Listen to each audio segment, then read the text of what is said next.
وَلَقَدْ آتَيْنَا مُوسَىٰ وَهَارُونَ الْفُرْقَانَ وَضِيَاءً وَذِكْرًا لِلْمُتَّقِينَ الَّذِينَ يَخْشَوْنَ رَبَّهُم بِالْغَيْبِ وَهُم مِّنَ السَّاعَةِ مُشْفِقُونَ وَهَٰذَا ذِكْرٌ مُّبَارَكٌ أَنزَلْنَاهُ أَفَأَنتُمْ لَهُ مُنكِرُونَ۔ دیکھو ہم نے موسیٰ اور ہارون کو کیسی کتاب دی جو فیصلہ کن نورانی اور بادشاہوں کی بھی نصیحت جو غیبانہ اپنے رب سے ڈرتے ہیں اور انہیں قیامت کا دھڑکا لگا رہتا ہے، اور یہ بابرکت والا قرآن ہے، ہم نے اس کو آپ پہ اتارا کہ پھر بھی تم اس کا انکار کرتے ہو۔ غائبانہ سے مراد بن دیکھ کے، ظاہر اللہ کو کسی نے نہیں دیکھا، تو جو من خشی الرحمن بالغیب، جو اپنے مہربان رب کو بن دیکھتے غائبانہ ڈرتا رہا، رجوع کرنے والا دن لے کر آیا ہوگا، اس سے کہا جائے گا سلامتی سے جنت میں داخل ہو جاؤ، یہ ہمارے معاشرے والا دن ہے۔ قرآن کے یہاں پہ صاف بیان کیے کہ یعنی یہ قرآن عظیم جس کے پاس کسی سمت سے باطل پھٹک نہیں سکتا، اور جو خوبیوں اور حکمتوں والا اللہ کے پاس سے اترا ہے، بڑی برکتوں اور سعادتوں والا اور انتہائی واضح صاف اور روشن ہے، کیا پھر بھی تم اس کا انکار کرتے ہو؟ سخت افسوس ہے تم پر۔ وَلَقَدْ آتَيْنَا إِبْرَاهِيمَ رُشْدَهُ مِنْ قَبْلُ وَكُنَّا بِهِ عَالِمِينَ۔ بلا شبہ ہم نے ابراہیم کو پہلے سے ہدایت دے رکھی تھی، اور ہم انہیں جانتے تھے جب انہوں نے اپنے باپ سے اپنی قوم سے کہا کہ مجسمے کیا ہے جن کی تم عبادت کر رہے ہو۔ قوم نے کہا ہم نے اپنے باپ دادوں کو ان کی پرستش کرتے ہوئے پایا۔ فرمایا اللہ کی قسم تم اور تمہارے باپ دادا کھلی گمراہی میں مبتلا ہے۔ بولے کیا تم ہمارے پاس حق لے کر آئے ہو یا دل لگی کی باتیں کر رہے ہو؟ فرمایا بلکہ تمہارا رب تو آسمان اور زمین کا رب ہے جس نے انہیں پیدا کیا، اور اس میں بھی تم پر اس بات کا میں گواہ ہوں۔ اللہ کی قسم ہے تمہارے جانے کے بعد تمہارے معبودوں کا ضرور کوئی نہ کوئی علاج کروں گا۔ پھر آپ نے انہیں ٹکڑے ٹکڑے کر دیا، مگر جو سب سے بڑا تھا اسے چھوڑ دیا تاکہ مشرک اس کی طرف لوٹے۔ بولے یہ حرکت کس نے کی؟ ہمارے دیوتاؤں کے ساتھ، یقیناً وہ ظالم ہے۔ لوگوں نے کہا ہم نے ایک نوجوان کو اس کا تذکرہ کرتے ہوئے سنا تھا جس کا نام ابراہیم ہے۔ بولے اچھا اسے لوگوں کی نگاہوں کے سامنے لاؤ تاکہ سب دیکھ لیں۔ بولے اے ابراہیم کیا تو نے ہمارے معبودوں کے ساتھ حرکت کی؟ فرمایا بلکہ یہ حرکت اس بڑے نے کی، تم ان دیوتاؤں سے معلوم کر لو اگر یہ بول سکتے ہیں۔ خلیل اللہ نے بت توڑے تھے، یہ واقعہ بہت مشہور ہے۔ جب سارے لوگ عید کے دن شہر سے باہر گئے، آپ نے کہا میری طبیعت ناساز ہے میں نہیں جا رہا، اور بعد میں سارے بتوں کو توڑ کے بڑے بت کو چھوڑ کے اس کے کندھے پہ کلاڑا رکھ کے آرام سے گھر چلے گئے۔ جب یہ لوگ واپس آئے اور اپنے بتوں کے پاس سجدہ کرنے لگے تو آگے وہ چورا چورا ریزہ ریزہ ہوئے تھے اور بڑے بت کے کندھے پہ کلاڑا تھا۔ ایک دم کسی نے کہا کہ ایک ہے جو کہ ہر وقت ان کے خلاف باتیں کرتا ہے، ہمیں امید ہے اسی نے کام کیا ہے، کہا اس کو لائے جو اس کے بارے میں باتیں کرتا ہے۔ ابراہیم علیہ السلام آئے۔ اب خوش قسمتی سے پورے مجمع میں ابراہیم علیہ السلام کو بات کرنے کا موقع ملا۔ لوگوں نے کہا اسے پورے مجمع میں سر عام لے کے آؤ، ہم دیکھیں کیا کہتا ہے۔ ابراہیم کا سب سے بڑا مقصد یہ تھا کہ آپ ایک بڑے مجمع میں لوگوں کو جہالت اور نادانی کا بیان کریں اور بتائیں کہ کن کو الہ بنا رکھا ہے جو تمہاری مدد نہیں کر سکتے، تمہاری مصیبت دور نہیں کر سکتے، تمہیں کوئی نعمت نہیں دے سکتے، تو کیا یہ کم عقلی اور نہ سمجھی کی بات نہیں؟ الحمدللہ ان کا یہ مقصد پورا ہوا۔ آپ نے بڑے بھرے مجمع میں کھڑے ہو کے بت پرستی کی تردید کی اور اللہ کی تصدیق کی اور ساری بات وہاں بتائی۔ انہوں نے کہا کیا یہ تو نے ہمارے بتوں کے ساتھ کیا؟ آپ نے کہا میں نے کیا، یہ تمہارا بڑا بت جس کے ساتھ تم آ کے اپنے نفع نقصان کا مالک سمجھتے ہیں، اس سے پوچھ لیں۔ یہ اصل میں الرٹ کرنا تھا، تنبیہ کرنا تھا، اور وہ بھی جانتے تھے کہ ہمارے بت بول نہیں سکتے، جواب نہیں دے سکتے۔ اسی لمحے کہتے ہیں ان کے دل کے اندر یہ چیز پیدا ہو گئی تھی، لیکن جو بات ہے نا تعصب، اسی لیے کہا جاتا ہے کہ جب تک آپ کے اندر سے تعصب نہیں نکلتا آپ کبھی ایمان کو نہیں پا سکتے۔ خاندانی تعصب بھی ہوتا ہے، جماعت کا تعصب بھی ہوتا ہے، فرقے کا تعصب بھی ہوتا ہے، علم کا بھی تعصب ہوتا ہے، بہت سو تعصب سے باہر نکلیں گے تو اللہ اس کے رسول کی بات سمجھ میں آئے گی۔ پھر ان لوگوں نے دل ہی دل میں سوچا اور کہا کہ واقعی تم ہی غلطی پر ہو۔ پھر سچ جھکا کر کہا کہ تمہیں خوب معلوم ہے کہ ان میں سے بات کرنے کی صلاحیت ہی نہیں۔ فرمایا پھر کیا تم اللہ کو چھوڑ کر ایسوں کی پرستش کرتے ہو جو تم کو ذرا بھی فائدہ نہ پہنچا سکیں؟ تو ہے تم پر تمہارے معبودوں پر جو اللہ کے علاوہ ہے، کیا تم میں اتنی سی بھی عقل نہیں ہے؟ بولے اسے آگ میں جلا دو اور اپنے دیوتاؤں کا بدلہ لے لو اگر تمہیں کچھ کرنا ہی ہے۔ ہم نے کہا کہ اے آگ تو ابراہیم پر ٹھنڈی اور سلامتی والی بن جاؤ۔ انہوں نے ابراہیم کا برا چاہا مگر ابراہیم کو ناکام بنا دیا۔ جن کے پاس دلیل نہیں ہوتی نا وہ زور لگاتے ہیں، اونچا وہی بولتا ہے، فریختہ وہی ہے جو دوسرے کو اپنی آواز کے اندر دبا دیتا ہے۔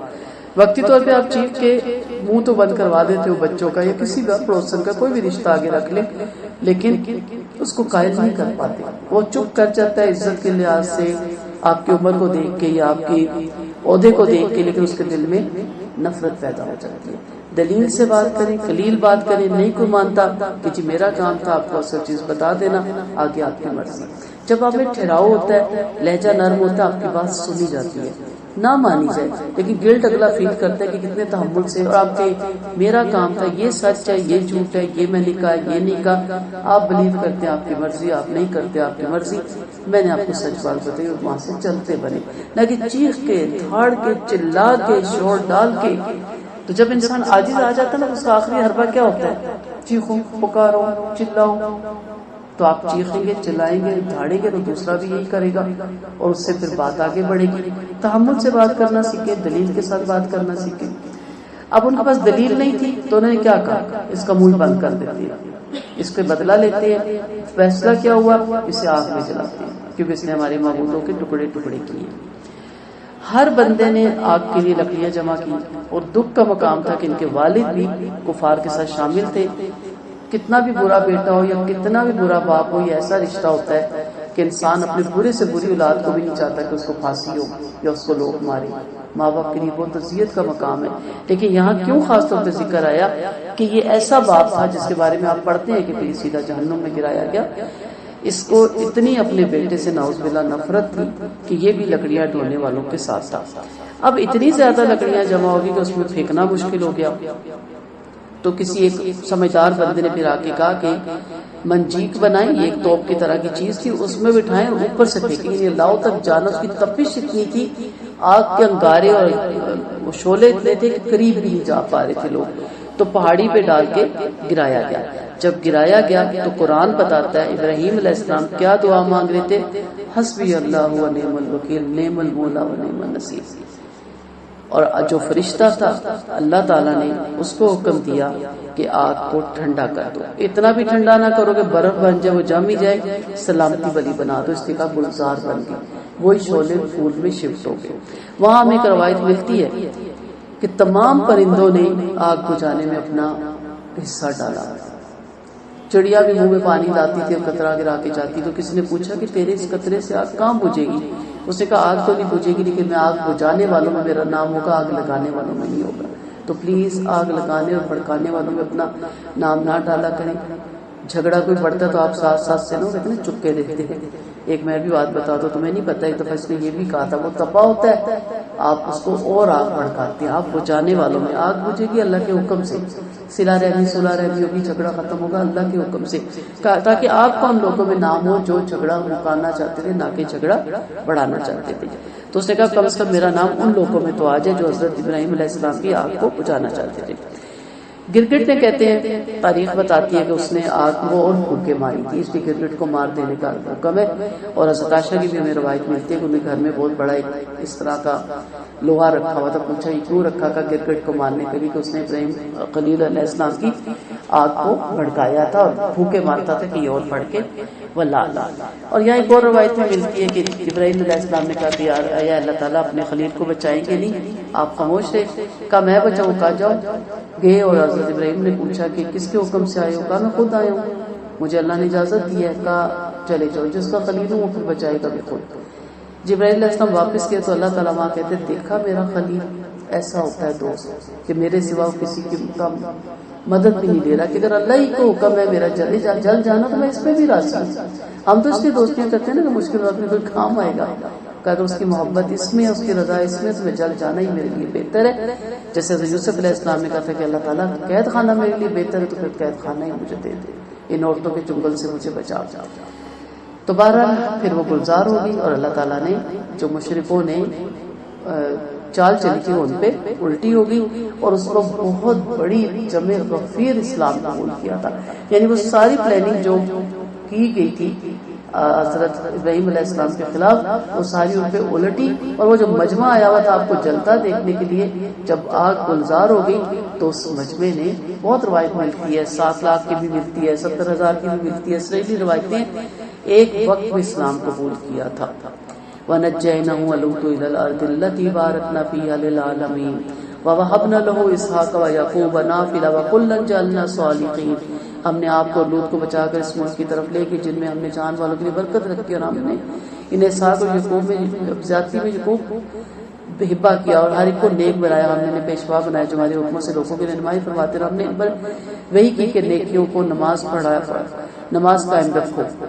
اور زکوٰۃ دو اور ہماری عبادت گزار تھے. ہم نے لوط کو حکمت اور علم دیا تھا اور انہیں اس بستی سے بچا لیا جن کے گھنونے کرتوت تھے. باقی بستی والے بولے اور بے دین تھے اور ہم نے لوط کو اپنی رحمت میں داخل فرمایا کیونکہ وہ نیکوکاروں میں سے تھے.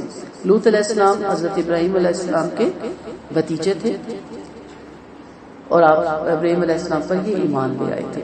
اور آپ لوگوں کو یاد کیجیے جب انہوں نے زمانہ ماضی میں ہم سے دعا کی, ہم نے ان کی دعا قبول فرمائی. اس سب بے چینی سے انہیں ان کے گھر والوں کو بچا لیا. ہم نے یہ بے چینی کس چیز کی تھی؟ من الکرب العظیم شرک.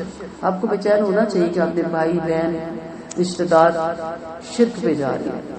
کا بتا طریقے سے حکمتوں سے انہیں انوائٹ کریں, مختلف موقعوں پہ. بچے کا قرآن کمپلیٹ ہوا, بہانہ ڈھونڈیں, برتھ ڈے نہ منائیں, اس موقع پہ بلائیں. کسی بھی موقع سے میرا پیرا ختم ہو گیا, اپنے جیسوں میں ہی آپ ماں کے مٹھائیاں باندھتے ہیں نا, وہ تو پہلے ہی انہیں پتہ ہے. گھروں میں ایسی محفلیں مرتب کریں, اپنے ان رشتہ داروں کو انوائٹ کریں جو شرک کرتے ہیں, جو قبر پرستی کرتے ہیں, اور اس پر چھوٹا سا درس رکھیں, 10 منٹ کا لیکچر رکھیں. اور کہ آج میں بہت خوش ہوں, میرا پہلا پارا تجوید کے ساتھ کمپلیٹ ہوا, یا میرا پہلا پارا ترجمے کے ساتھ کمپلیٹ ہوا, کچھ بھی, یا میری 2 رکوع سورۃ بقرہ کے حفظ ہو گئے. ایسے موقع تلاش کریں. آپ صلی اللہ علیہ وسلم نے سب سے پہلے کیا کی تھی؟ دعوت کی تھی نا. کچھ بھی نہیں کیا تھا, سٹارٹ میں دعوت کی, کھانا پکوایا تھا, اور پھر جب تبلیغ کی تو کچھ ناراض ہو کے اٹھ گئے. اور حضرت علی نے کہا حضرت علی رضی اللہ عنہ نے کہا میں اسلام قبول کرتا ہوں. تو اس لیے یہ طریقہ کار ہے, آپ بلائیں. آپ کو بے چینی ہونی چاہیے نا کہ میں اپنا تو دین سنبھال کے جا رہی ہوں. اسی لیے وہ روایت ہے نا کہ جب ایک بستی پہ اللہ تعالیٰ نے عذاب کا فیصلہ صادر کیا تو فرشتے نے کہا یا اللہ وہاں تیرا ایک بندہ پلک جھپکنے بھی تیری نافرمانی نہیں کرتا, تو اس کا کیا کرے گا؟ وہیں سے عذاب کا آغاز کرو. وہ اپنی مسجد سنبھال بیٹھا ہے 2.5 انچ کی, لیکن اس کو یہ نہیں پتا کہ باقی بستی والے کیا کر رہے ہیں. اس نے امر بالمعروف اور نہی عن المنکر کیوں نہ کیا؟ یہ سوال ہم سے ہوگا. ہم پہ فرض بنتا ہے کہ جو ہمیں سمجھ آئی ہم دوسروں تک پہنچائیں. تو وہ من الکرب العظیم, کرب والا اذیت تھی, تکلیف والی اذیت تھی کہ قوم شرک نہیں چھوڑتی تھی اور ان کے گھر والوں کو بچا لیا. اور ہم نے اس قوم پر ان کی مدد کی جنہوں نے ہماری آیتیں جھٹلا دی. یقیناً وہ بڑے برے لوگ تھے. پھر ہم نے ان سب کو ڈبو دیا. اور داؤد علیہ السلام کو بھی یاد کیجیے جب وہ ایک کھیت کے بارے میں فیصلہ کرے تھے, جب کسی کچھ لوگوں کی بکریاں رات میں سیر کی تھی. ان کے فیصلے کے وقت ہم بھی آ سکتے, پھر ہم نے وہ معاملہ سلیمان کو سمجھایا. ہم نے ہر ایک کو حکمت اور علم دیا. اور ہم نے داؤد کے تابعدار پہاڑ بنا دیے جو ان کے ساتھ اللہ کی پاکی بیان کرتے تھے, اور پرندے بھی, اور ہم کرنے والے ہی تھے. داؤد علیہ السلام بھی پیغمبر تھے اور حضرت سلیمان علیہ السلام ان کے بیٹے بھی پیغمبر تھے. بعض دفعہ اللہ تعالیٰ اولاد کو باپ سے بھی زیادہ بڑی حکمتیں سکھاتا ہے. داؤد علیہ السلام کے پاس ایک واقعہ آتا ہے کہ ایک بندے کی بکریاں دوسرے کے کھیت کو برباد کر دیتی ہیں. تو آپ نے کہا کہ بکریاں کھیت والے کو دے دو, وہ اسی سے اپنا گزر بسر کرے, دودھ پیے اور اس کی جو اوپر کے بال شال ہوتے ہیں بیچے. اور بکریوں والوں کو کھیت, تو اس کا کھیت واپس اپنی جگہ پہ لائے, پھل آ جائے, جب پھل کٹنے کے قابل ہو تو بکریاں تم لے لو اور کھیت اس کو واپس کر دو. تو پہلے جب یہ سلیمان علیہ السلام نے یہ فیصلہ کیا تھا, پہلے داؤد علیہ السلام نے جب فیصلہ کیا تو انہوں نے تھوڑا ڈفرنٹ فیصلہ کیا تھا. یہاں فیصلہ بتایا جا رہا ہے, داؤد علیہ السلام نے فیصلہ سنایا کہ ریوڑ والے باغ کو دے دیا جائے. سلیمان بس اتنا ہی کہا کہ ریوڑ کا ہے نا سارا اس کا باغ کے والے کو دے دیا جائے کیونکہ اس کے ریوڑ نے اس کا باغ برباد کیا. تو سلیمان علیہ السلام نے کہا اے اللہ کے نبی, اس کے علاوہ بھی ایک فیصلہ. پوچھا کیا ہے؟ تو آپ نے یہ فیصلہ سنایا کہ دونوں کو ایک دوسرے کی چیز دے دی جائے, اور جب دونوں اپنی اپنی اصل حالت میں آئے تو پھر واپس کر دی جائے. تو اس فیصلے کو پسند کیا گیا. اس سے کسی کی نعوذ باللہ تذلیل نہیں ہوئی. مشورہ لیا جا سکتا ہے, کئی دفعہ آپ کی اولاد آپ کو بہتر مشورہ دے سکتی ہے. مسئلہ میں بار بار ایک چیز کہتی ہوں کہ اتنا فاصلہ پیدا کر لیتے ہیں نا ہم اپنی اولاد کے اندر کہ وہ جھجکتی اور کہہ نہیں سکتی, اور ہم ایکسیپٹ بھی نہیں کرتے کہ اچھا آپ کہیں کہ ہمارے باپ کو تو کچھ پتہ ہی نہیں, ہم نے سمجھایا. یہ ماحول رکھیں. بچے بعض دفعہ ماں باپ سے بہترین ہوتے ہیں, اور یہ دعا بھی مانگی جاتی ہے کہ اللہ تعالیٰ ہماری اولادوں کو ہم سے بھی زیادہ اچھا اور نیک بنا. اور کہتے ہیں خوش نصیب ہے وہ انسان جس کا اولاد اس سے بھی زیادہ بہتر نکل آئے. تو یہاں پہ بتایا گیا کہ ان کا یہ جو مسئلہ تھا وہ قبول کیا گیا. پھر جو قاضی کے بارے میں یہاں ہمیں باتیں پتہ چلتی, پہلے میں ترجمہ کر لوں پھر آگے چلتی ہے. ہم نے داؤد کے تابعدار پہاڑ بنا دیے جو ان کے ساتھ اللہ کی پاکی بیان کرتے تھے, اور پرندے بھی ہم کرنے والے ہی تھے. ہم نے انہیں تمہارے لیے لباس بنانے کی صنعت سکھا دی تھی تاکہ وہ لباس تم کو جنگ میں محفوظ رکھ سکے. پھر بھی تم شکر گزار بنو گے. ہم نے تیز ہوائیں سلیمان علیہ السلام کے تابعدار بنا دی جو ان کے حکم سے اس زمین کی طرف چلا کرتی تھی جس پہ ہم نے برکت رکھی تھی, اور ہماری چیز سے خبردار. اور بعض شیطان آپ کے لیے غوطے لگاتے تھے, اس کے علاوہ اور بھی کام کرتے تھے, اور ہم ان کے محافظ و نگہبان تھے. عادل قاضی غلطی پر اگر ہو تو بھی نہیں پکڑا جائے گا. کیونکہ جو عادل قاضی ہوتا ہے وہ اپنے اجتہاد کو سامنے رکھتے ہوئے بہتر سے بہتر فیصلہ کرنے کی خواہش کرتا ہے. اگر اس کا فیصلہ بالکل ٹھیک ہے تو اس کو 2 اجر ملتا ہے، اور اگر اس کا فیصلہ غلط ہو گیا جو اس کے علم میں نہیں تھا تو بھی اس کو 11 اجر ملے گا. اس پہ آخرت پہ پکڑ نہیں ہوگی، کیونکہ اس نے پوری محنت کی اور محنت کر کے صحیح فیصلہ کرنے کا کوشش کی. آپ صلی اللہ علیہ وسلم نے فرمایا اگر حاکم کا اجتہاد صحیح ہو جائے تو اسے 2 اجر ہے، اور اگر غلط ہو جائے تو 11 اجر ہے. لہٰذا یہ غلط ہے کہ حاکم غلط اجتہاد پر جہنم میں جائے گا. تو اس لیے یہاں پہ یہ خاص چیز یاد رکھیں، کئی دفعہ آپ کو کوئی فیصلہ کرنا ہوتا ہے، اپنی خواہش اس میں نہ آئے، آپ پوری کوشش کر کے کسی بھی معاملے میں فیصلہ کرتے ہیں، آپ کی نیت صحیح تھی، اگر وہ فیصلہ غلط بھی تھا تو بھی اللہ اس پہ آپ کو اجر دے گا کہ آپ کی نیت کیا تھی کہ آپ نے بہتر طریقے سے فیصلہ کرنے کا کوشش کی. تو اس چیز کو ہمیشہ ذہن میں رکھیے گا. اور سلیمان علیہ السلام کی بادشاہت کے بارے میں آپ اچھی طرح جانتے ہیں، ایسے بادشاہ پھر کوئی دنیا میں دوبارہ نہیں گزرے، اور تمام بولیاں بھی جانتے تھے، اور شیاطین بھی آپ کے کنٹرول میں تھے، اور آپ کے لیے سمندروں سے جا کے بوتے لگاتے تھے، سپیاں اور موتی اور ہر طرح کا کام وہ آپ کے لیے کرتے تھے. اور ایوب کا ذکر کرے جب انہوں نے اپنے رب کو پکار کے کہا کہ مجھے بیماری لگ گئی ہے. مریض کو یہ پڑھنی چاہیے دعا انی مسنی الضر وانت ارحم الراحمین. تو سب سے بڑا شفیق اور مہربان ہے. پھر ہم نے آپ کی دعا قبول کر لیا، آپ کو جو بیماری لاحق تھی اس کو دور کر دیا، اور ہم نے انہیں بیوی بچے بھی دیے اور ان کے ساتھ ان جیسے اور بھی اپنی خاص مہربانی سے دیے تاکہ مخلص بندوں کے لیے نصیحت کا سبب بنے. ایوب علیہ السلام کو مالی، جسمانی اور اولاد کی ہر طرح کی آزمائش میں ڈالا گیا. آپ کے پاس کثرت سے جانور تھے، وسیع کھیتیاں تھیں، اولاد بھی ماشاءاللہ خوب تھی، عمدہ جائیداد تھی، عمدہ مکانات تھے، ہر ایک قسم کا مال تھا، عیش تھا، آرام تھا. پھر اللہ تعالیٰ نے ساری چیزیں لے لی، سب کچھ برباد کر دیا، یہ دیکھنے کے لیے کہ میرا یہ بندہ کتنا شکر گزار ہوتا ہے. اس لیے صبر ایوب کا ذکر ہے کہ آپ نے ہر حال میں اپنے رب کا شکر ادا کیا، ہر حال میں آپ نے کوشش کی کہ آپ کے منہ سے کوئی ایسی بات نہ نکلے. جب اہل و عیال، مال اور اولاد تباہ ہو گئی، آپ کے پاس کچھ نہ رہا، تو اب آپ نے اللہ کے ذکر پہ خاص توجہ دینی شروع کر دی اور فرمایا اے بادشاہوں کے پروردگار، میں تیرے احسانات اور انعامات پر تیری بڑائی بیان کرتا ہوں کہ تو نے مجھے مال اولاد سے نوازا تھا، میرے دل کے ہر حصے میں ان کا خیال تھا، پھر تو نے سب کچھ دے دیا اور میرا دل خالی کر دیا. اب تیرے اور میرے درمیان کوئی چیز حائل نہیں، مگر میرے اس عمل کی ابلیس کو خبر ہو جائے تو ہمارے حسد کے جل کے کباب ہو جائے. کام میں تو فائدے میں ہے، زیادہ تو پریشانی میں انسان ہوتا ہے. بزنس کو سنبھالنے، بنانے اور اس طرح کے کاروبار میں کافی وقت گزر جاتا ہے جس میں انسان اللہ کے ذکر سے غافل بھی ہو سکتا ہے. تو حضرت ایوب نے اس چیز کو پازیٹیو لیا کہ اللہ تیرے اور میرے درمیان ایسا کوئی کام بچا ہی نہیں کہ جس کی مشغولیت مجھے تیرے ذکر سے فارغ کر دے. اب ہوتا ہے کہ عمر کا ایک حصہ آتا ہے جب آپ کا کوئی کام نہیں رہتا تو پھر زیادہ کثرت سے عبادت کریں گے کہ جوانی میں کوئی غفلت ہوگی ہو، نہ کہ اس میں بھی آپ کہیں کہ میں اپنی آسائشوں میں یا آرائشوں میں زندگی گزاروں. اور اگر کوئی چیز نہیں تو اس کو دعا ضرور مانگے، طلب ضرور کرے، لیکن اس کی حسرت نہ کرے. بہتر ہی اگر وہ آپ کے اللہ کے درمیان میں نہیں ہے. تو کہا جب ابلیس کو یہ پتہ چل جائے تو وہ تو جل کے بھن جائے کہ میں زیادہ اللہ کے ذکر میں مشغول ہو گیا ہوں.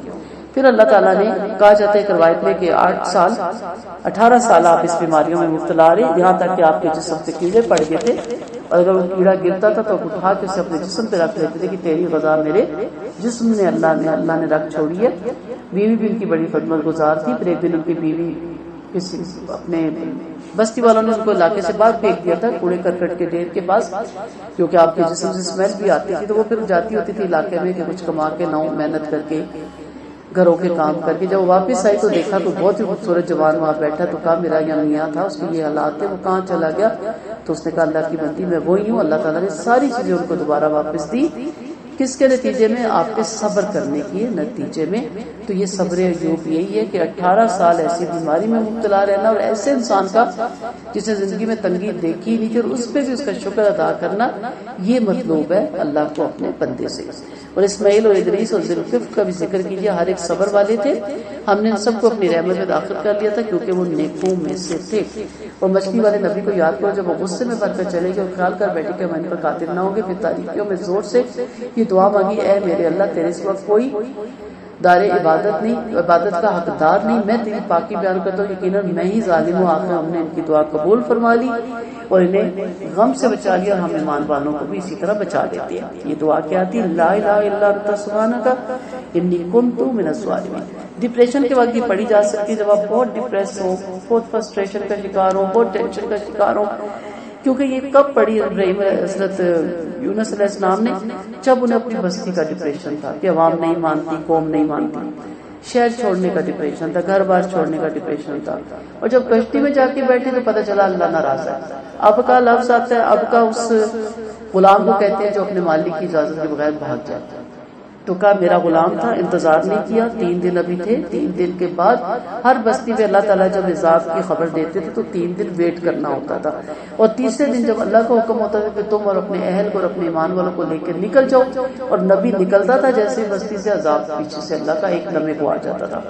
آپ عذاب کی خبر دے کے اتنے دن ساتھ ہوئے کہ آپ نکل ہی گئے، 3 دن نبی تھے، اور آپ جانتے ہیں کہ ان کی بستی والوں نے کتنے ہی روئے اور گڑ گڑائی کہ اللہ تعالیٰ نے ان کی توبہ قبول کر لی، کیونکہ توبہ کا دروازہ تو کھلا ہوا تھا۔ تو کشتی میں احساس ہوا اپنی بھول کا، تو ایک اور ڈپریشن ہوا کہ میں نے اللہ کے حکم کے بغیر میں نے بستی چھوڑ دی۔ پھر وہاں کیا ہے کہ کوڑا ڈالا جا رہا ہے، اور بار بار حضرت یونس علیہ السلام کا نام آ رہا ہے، وہ الگ ایک دکھ کہ پوری کشتی میں میرا ہی نام نکلتا ہے کہ ایک بندہ گرائیں تو آپ کی کشتی کا بیلنس ٹھیک ہو جائے ورنہ ڈوب جائے گی۔ آخر ایک روایت میں آتا ہے کہ آپ نے کہا مجھے گراؤ، نے کہا آپ اتنے پادشاہ اور نیک اور بزرگ، ہم آپ کو کیسے گرائیں؟ آپ نے پھر خود جمپ لگا دی کہ میں ہی چھلانگ لگاؤں گا ورنہ یہ کشتی ڈوب جائے گی۔ تو کتنے غم تھے، کتنا دکھ تھا آپ کے پاس۔ آگے جاتے تو مچھلی منہ کھول لیتی ہے، پھر سمندر کا اندھیرا، کتنا گہرا ہوتا ہے سمندر، اور پھر مچھلی کے پیٹ کا اندھیرا، پھر یہ بھی افسوس کہ پتہ نہیں اللہ مجھے معاف بھی کرے گا کہ نہیں۔ وہاں وہ مچھلی کے پیٹ میں وہ تسبیح سنتے ہیں، بعض روایت میں ہے کہ انہوں نے وہاں اندر سمندر میں یہ مچھلیوں کی تسبیح سنی، یا اللہ نے ان کو القا کیا، اور آپ نے پھر اس تسبیح کو پڑھنا شروع کیا، اور اس تسبیح کے پڑھنے کے بعد اللہ تعالیٰ نے آپ کی اس لرزش اور پھولس کو معاف کیا، اور مچھلی کو کہا تو آپ کو پھر سمندر کے کنارے اس نے اگل کیا۔ رحمت اللہ علیہ نے فرمایا جب اللہ نے یونس کو مچھلی کے پیٹ میں قید کرنا چاہا تو اس کی طرف وحی کی کہ انہیں نکل جا، اور اسے نکل دیا گیا، اور پھر مچھلی آپ کو لے کر سمندر کی تہہ میں پہنچ گئی۔ آپ نے کچھ بنبناہٹ سنی، اور وہاں پہ آپ کو یہ آیتیں سننے کو ملی، یہ دعا سننے کو ملی۔ اس کے بارے میں کہا جاتا ہے کہ یہ ہر ڈپریشن، ہر مصیبت، ہر تکلیف کا تیراک ہے۔ اب ہمارے یہاں ہوتا ہے محلے کی 40 عورتوں کو بٹھا کے تسبیحاں دے دو، ان کا یہ تیراک نہیں ہے، آپ چلتے پھرتے پڑے، ڈپریشن میں پڑے، چلتے پھرتے کوئی مسئلہ ہو ویسے بھی پڑے۔ یعنی ہم نے انہیں مچھلی کے پیٹ سے اندھیروں سے نکالی۔ اس طرح جب ہمارا بندہ مصائب میں مبتلا ہوتا ہے اور سچے دل سے ہماری طرف توبہ کرتا ہے، رغبت کرتا ہے، اور خصوصاً کے ساتھ یہ دعا پڑھ کے دعا کرتا ہے، تو ہم انہیں مصائب سے نجات دیتی ہے۔ سید الانبیاء نے بھی اس دعا کا شوق دلایا ہے اور کہا ہے، آپ صلی اللہ علیہ وسلم نے بھی، حضرت سعد رضی اللہ عنہ کی روایت ہے کہ ان کو بھی یہ دعا سکھائی کہ لا الہ الا انت سبحانک انی کنت من الظالمین ہے، جو مسلمان یہ دعا پڑھ کر اپنے رب سے کچھ مانگے گا تو یقیناً پائے گا۔ وَزَكَرِيَّا إِذْ نَادَىٰ رَبَّهُ رَبِّ لَا تَذَرْنِي فَرْدًا وَأَنتَ خَيْرُ الْوَارِثِينَ۔ اور زکریا کو یاد کیجیے جب انہوں نے اپنے رب کو پکار کر کہا اے میرے رب مجھے تنہا نہ چھوڑیے گا، تو بہترین وارث ہے۔ یہ اولاد کے لیے دعا مانگی جا سکتی ہے، اور پریگننٹ عورتیں بھی اس کو کثرت سے پڑھ سکتی ہیں۔ ہم نے ان کی دعا قبول فرمائی، انہوں نے یحییٰ عطا کر دیا، ان کے عاجزی کو ٹھیک کر دیا، کیونکہ وہ لوگ نیکیوں میں سبقت کرنے والے تھے۔ اس سے پتہ چلتا ہے کہ دعا کی قبولیت میں ایک چیز یہ بھی سبب بنتی ہے کہ وہ انسان جو ہر وقت نیکی کے کام میں دوڑ لگا لیتا ہے، اس کی دعائیں بھی دل میں ہوتی ہیں، زبان پہ بھی نہیں ہوتی، اللہ اس کی دعاؤں کو شرف قبولیت دے دیتا ہے۔ تو یہاں کی کیا کوالٹی بتائی گی؟ بے اولاد ہے، بوڑھے ہو گئے ہیں، جسم میں جان نہیں ہے، لیکن نیکیوں کے کاموں کو نہیں چھوڑے، اور اللہ سے ذوق و شوق سے لرزتے رہتے تھے، دعا مانگتے رہتے تھے، یعنی مایوس نہیں ہوتے تھے کبھی بھی، اور ہمارے سامنے عاجزی کا اظہار کرنے والے تھے۔ ان کی تعریف کیا فرمائے گی؟ کانوا یسارعون فی الخیرات، اللہ کو پسند ہے وہ لوگ جو کسی نیکی کو چھوٹی یا حقیر سمجھ کے نہیں چھوڑ دیتے، یا جھجک سے اور انا میں آ کے بھی نہیں چھوڑ سکتے کہ لوگ کیا کہیں گے، کرے جہاں کی نیکی کا کام ملے آگے بڑھ بڑھ کر کرے۔ اس عورت کو بھی یاد کرو جس نے اپنی عصمت کی حفاظت کی، پھر ہم نے اس میں اپنی ایک روح پھونک دی، اور ہم نے اس کو اور اس کے بیٹے کو دنیا والوں کے لیے ایک نشانی بنا دیا۔ یہ عیسیٰ اور مریم علیہ السلام کا ذکر ہے۔ یقین مانو یہ سب کا دین ایک ہی دین ہے اور میں تمہارا رب ہوں، سو میری عبادت کرو۔ لوگوں نے آپس میں اپنے دین کو ٹکڑے ٹکڑے کر ڈالا، ہر فرقہ اپنے ہماری پاس لوٹ کر آئے گا، پھر جو نیک عملوں میں لگا رہے گا اور ایمان والا بھی ہوگا، اس کی کوشش کی ناقدری نہیں کی جائے گی اور ہم اس کے عمل لکھنے والے ہیں۔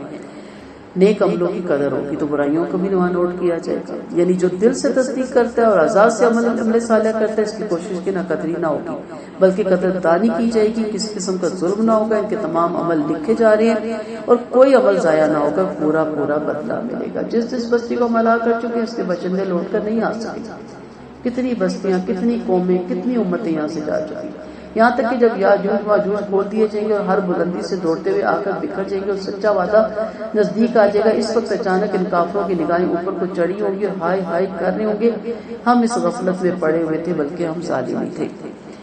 نبی کریم صلی اللہ علیہ وسلم کی ایک حدیث سے ہمیں پتہ چلتا ہے کہ یاجوج ماجوج کھول دیے جائیں گے اور وہ لوگوں میں پھیل جائیں گے، جیسے کہ سائد میں ہم نے پڑھا کہ ہر اونچائی سے نیچے کی طرف بھاگے آئیں گے، لوگوں پہ چھا جائیں گے، لوگ اپنے اپنے شہروں اور قلعوں میں سمٹ جائیں گے، اپنے جانوروں کو بھی اپنے پاس ہی رکھیں گے۔ یاجوج ماجوج روئے زمین کا سارا پانی پی جائیں گے، ان کی ایک جماعت کسی نہر سے گزرے گی اور سارا پانی چٹ کر جائے گی، نہر ایسے خشک ہو جائے گی جیسے یہاں کبھی پانی تھا ہی نہیں۔ ان لوگوں کے جو شہروں اور قلعوں میں بند ہیں، یہ کہیں گے ہم زمین والوں سے تو فارغ ہو چکے، اب آسمان والے رہ گئے، پھر نیزے اٹھا کر آسمان کی طرف پھینکیں گے، بطور آزمائش کے ان کے نیزے خون میں لتڑے ہوئے واپس آئیں گے، پھر اللہ کے حکم سے ان کے گلوں میں ایک پھوڑا پیدا ہوگا اور وہ مریں گے، ان کی آڑ بھی باقی نہ رہے گی۔ میرے مسلمان کی کوئی مسلمانوں میں سے کوئی ہے جو اپنی جان ہتھیلی پہ رکھ کے جائے اور بار کا پتہ کر کے آئے، تو ایک شخص ثواب کی غرض سے اٹھے گا اور اپنی جان کو ہتھیلی میں رکھے گا اور جا کے دیکھے گا، جب لاشوں کا ڈھیر دیکھے گا تو اعلان کرے گا کہ مسلمانوں خوش ہو جاؤ، تمہارے سارے دشمن ہلاک ہو گیا۔ مسلمان باہر نکل آئیں گے، اپنے جانوروں کو چرائیں گے، جانوروں کو ان کی لاشوں کے سوا کھانے کو کچھ نہیں ملے گا، یہ ان کا گوشت کھا کھا کر خوب موٹے تازے ہو جائیں گے۔ آپ صلی اللہ علیہ وسلم نے دجال کا ذکر کرتے ہوئے ایک دفعہ فرمایا کہ وہ ان کھجوروں کے جھنڈ میں، ایسے فرمایا کہ جسے ان دو کھجوروں کے جھنڈ میں وہ چھپا ہوا ہے اور نکلا ہی چاہتا ہے۔ فرمایا مجھے تم پر غیر دجال سے زیادہ اندیشہ ہے، اگر میری موجودگی میں دجال نکل آیا تو میں خود اس سے جھگڑا کروں گا اور تم پر آج کی نیامی دوں گا، اگر میرے پیچھے نکل آیا تو ہر شخص بذات خود جھگڑ لے گا اور اللہ ہر مسلمان پر میرا جانشین ہے۔ یہ نوجوان ہوگا، انتہائی گھریلے بالوں والا ہوگا، اس کی ایک آنکھ ابری ہوئی ہوگی، پھولی کھلی ہوگی، شام اور عراق کے درمیانی علاقے سے وہ نکلے گا اور فساد میں جاتا پھرے گا۔ اے اللہ کے بندو، دین پر ثابت قدم رہنا۔ ہم نے پوچھا کہ دنیا میں کتنے عرصے تک رہے گا؟ فرمایا 40 دن تک، ایک دن 1 سال کا ہوگا، پھر ایک دن 1 ماہ کا، اور پھر ایک دن 1 ہفتے کا ہوگا، باقی دن تمہارے جیسے۔ ہم نے پوچھا جو دن سال کے برابر ہوگا کیا اس میں ایک ہی دن کی نماز کافی ہوگی؟ فرمایا نہیں، بلکہ نمازوں کا اندازہ لگا کر نمازیں پڑھنا۔ پوچھا دجال دنیا میں کس تیزی سے پھیلے گا؟ فرمایا بادل کی طرح جس کو ہوائیں آنن فانن پھیلا دیتی ہے، پھر یہ ایک قبیلے سے گزرے گا، انہیں اپنے دین کی دعوت دے گا، وہ اس کی دعوت قبول کرتے جائیں گے۔ اس طرح یہ لمبی روایت آپ کو یاجوج اور ماجوج کے بارے میں ملتی ہے اور یہ قرب قیامت کی نشانیوں میں سے ایک نشانی ہے۔ بلا شبہ تم اور اس کے ساتھ تمہارے تمام معبود سب جہنم کا ایندھن ہو، تم سب اس میں جاؤ گے، اگر یہ معبود ہوتے تو جہنم میں نہ جاتے، اور تم میں سے ہر ایک اس میں ہمیشہ رہنے والا ہوگا۔ یہ وہ چیخ رہے ہوں گے جو کچھ بھی بن سکے گا وہی، جن کے لیے پہلی سے ہماری جانب سے نیکی ٹھہرائی جا چکی، وہ سب جہنم سے دور کر دیے جائیں گے اور اس کی آڑ بھی نہ سنیں گے، اور وہ اپنی من پسند چیزوں کو ہمیشہ رہیں گے اور انہیں بڑی گھبراہٹ بھی پریشان نہ کر سکے گی، اور فرشتے کی آؤ بھگت کر رہے ہوں گے۔ یہی وہ دن ہے جس کا تم سے وعدہ کیا جاتا ہے۔ تو وہ من گھڑت معبود جو اپنی پرستش کرتے تھے، اور وہ معبود جن کو جو جیسے سورج ہے، چاند ہے، پتھر ہے، جن کو پتہ ہی نہیں، ان کو بھی ایک ٹکیا کی شکل میں ساتھ چلا دیا جائے گا کہ یہ لوگ ان کی پوجا کرتے تھے، یہ تو ایک اللہ کی بنائی ہوئی تخلیق تھی۔ بعض پتھروں کی بھی تو پوجا کرتے نا، ملتے ہیں جسموں پہ، لیکن جو کلمہ حق کہہ کے جنہوں نے بالکل اپنی عبادت کے لیے نہیں کہا، وہ بری ذمہ ہوں گے کہ ہمیں کیا معلوم ہم کیا کرتے تھے، ہم تو اپنے قبروں میں سوئے ہوئے تھے، ہمیں تو یہ بھی نہیں پتا تھا ہم کس دن اٹھائے جائیں گے۔ وہ معبود جو اپنی پرستش کرتے ہیں وہ، اور ان سب کو جہنم میں اکٹھا کر دیا جائے گا۔ لیکن جو مومن ہے بڑی گھبراہٹ سے، یعنی موت سے، نفع سور سے، آگ میں ڈالے جانے سے، جہنم کی آگ سے جو چاروں طرف سے گھیرے گی، ان تمام چیزوں سے محفوظ رہے گا۔ اللہ تعالیٰ ہم سب کو ان تمام چیزوں سے دور رکھے۔ فرمایا فرشتے نے اپنے ہاتھوں ہاتھ لیں گے، جب وہ قبر سے اٹھیں گے فرشتے نے بشارت دیں گے جس کا تم سے وعدہ کیا گیا، یہ وہ دن ہے، اب تم سردوں کے امیدوار ہو، اس دن کی بہاروں سے لطف اندوز ہونے والے ہو۔ حق تعالیٰ ہمیں بھی اپنی رحمت اور مغفرت کے جھولے میں جھلائے، جس سے ہم آسمان کو کتابوں کے دفتر کی لپیٹنے کی طرح لپیٹ لیں گے، اور جس سے ہم نے شروع میں پیدائش کی تھی اسی طرح ہم اسے لوٹا دیں گے۔ یہ ہمارے ذمہ وعدہ ہے جس سے ہم کر کے ہی رہیں گے۔ نبی کریم صلی اللہ علیہ وسلم نے فرمایا قیامت کے دن اللہ زمین مٹھی میں لے لے گا اور آسمان اس کے سیدھے ہاتھ میں ہوں گے۔ ابن عباس فرماتے ہیں اللہ ساتوں آسمانوں کو مما اس کی مخلوقات کے اور ساتوں زمینوں کو مما اس کی مخلوقات کے اپنے سیدھے ہاتھ میں لے لے گا اور یہ تمام کائنات اس کے ہاتھ میں کرائی کے دانے کے برابر ہوگی۔ سجل سے مراد کتاب ہے، یعنی کتابوں کے لپیٹے جانے کی طرح آسمان بھی لپیٹ دیا جائے گا۔ پہلے جب آتے ہوتے تھے نا بادشاہوں کی طرف سے تحریر تو بند کر کے آتے ہیں رول، پھر اس کو کھولا جاتا تھا، اس کو پڑھا جاتا، اسے سجل کہتے ہیں۔ تو اس طرح زمین کو لپیٹے گا اللہ، اور اس طرح جیسے کتابوں کو وہ لپیٹ کے رکھتے تھے۔ ہم نے زبور میں نصیحت بھی لکھ دیا کہ زمین کے بارے سے ہمارے نیک ہی بنتے ہوں گے، جو یقیناً اس میں عبادت گزار بندوں کے لیے کفایت ہے، اور اے نبی ہم نے آپ کو رحمت للعالمین بنا کر بھیجا۔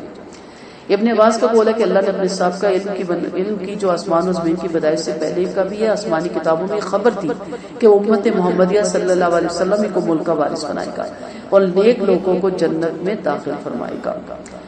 یہاں عبادت گزاروں کی تعریف ہے، یعنی اس قرآن میں جسے ہم نے آپ وسلم پر اتارا عبادت گزار بندوں نے کے لیے کفالت ہے۔ یہ وہ لوگ ہیں جو شریعت کے مطابق اللہ کی عبادت کرتے ہیں، اس سے محبت کرتے ہیں، اس سے خوش ہوتے ہیں، اس کی وفاداری کرتے ہیں، شیطان کی مخالفت کرتے ہیں اور دل کی خواہشوں کو شریعت کے آگے ٹھکرا دیتے ہیں۔ ایسے لوگوں کی اس میں خوشخبری ہے۔ ایک روایت ہے کہ آپ صلی اللہ علیہ وسلم نے خطبے میں فرمایا اگر میں نے غصے میں کسی شخص کو برا یا سخت سست کہہ دیا ہو تو میں ایک انسان ہوں، آدم کی اولاد ہوں، مجھ میں بھی تمہاری طرح غصہ آ جاتا ہے، اللہ نے مجھے رحمت للعالمین بنا کر بھیجا، اے اللہ میرے ان الفاظ کو بھی ان کے لیے قیامت کے دن باعث رحمت بنا دے۔ ماں باپ کا بھی غصہ آپ دیکھیں لینا کہ نفرت نہیں ہوتی، ماں باپ اور استاد کے غصے میں بھی آپ کے لیے محبت چھپی ہوتی ہے، اظہار فرق ہوتا ہے نا، انسان سمجھاتا رہتا ہے، آپ کہتے جاؤ نہیں مانتے ہو کل ٹھوکرے کھاؤ گے تو مجھے نہ کچھ کہنا۔ تو ماں باپ کبھی نہیں چاہتے، استاد کبھی نہیں چاہتا، کوئی ٹیچر نہیں چاہتا کہ اس کا شاگرد نالائق ہو، تم بھی کرنی ہوتی ہے نا۔ تو ان کے محبت میں چھپی ہوتی ہے، ان کے غصے میں، ان کے اظہار میں۔ اس لیے اگر ماں باپ تو آپ کو کوئی ٹوکنے والا ہے، ناراض ہونے والا ہے، روکنے والا ہے، آپ کی فکر کرتا ہے، آپ کو ڈانٹتا ہے، آپ سے شکوہ کرتا ہے، تو آپ خوش نصیب ہے کہ کوئی آپ کو چاہتا ہے، ورنہ ایسے لوگ بھی جن کو کوئی پوچھتا ہی نہیں، کہتے بھاڑ میں جائے۔ تو وہ وقت تب آتا ہے کہ جب آپ کسی کی بات سننے کے روادار نہیں ہوتے، تو ماں باپ بھی خاموش ہو جاتی ہے کہ اس نے سننی تو ہے نہیں، تو اس لیے جب آپ کو کوئی سمجھائے، کوئی روکے، کوئی ٹوکے تو اس کی بات سنیں، وہ آپ کو آپ کے لیے بہتری چاہتا ہے۔ آپ فرماتے میری طرف یہ وہی آئی کہ تمہارا معبود ایک ہی معبود ہے، پھر کیا تم بھی اسے مانتے ہو؟ پھر بھی اگر یہ کترا جائے تو آپ فرما دیں کہ میں نے تم کو یکساں طریقے سے آگاہ کر دیا اور مجھے معلوم نہیں کہ جو تم سے وعدہ کیا گیا وہ قریب ہے یا دور ہے۔ اللہ ہی کھلی باتوں کو چھپی باتوں کو جاننے والا، میں نہیں جانتا، ہو سکتا ہے کہ یہ تمہاری آزمائش ہے اور یہ ایک مقررہ وقت تک کا برتنا ہو۔ یا نبی نے کہا اے رب انصاف سے فیصلہ کر، اور ہمارا رب بڑا ہی مہربان ہے جس نے تمہاری گھڑی ہوئی باتوں پر مدد طلب کی جا سکتی ہے۔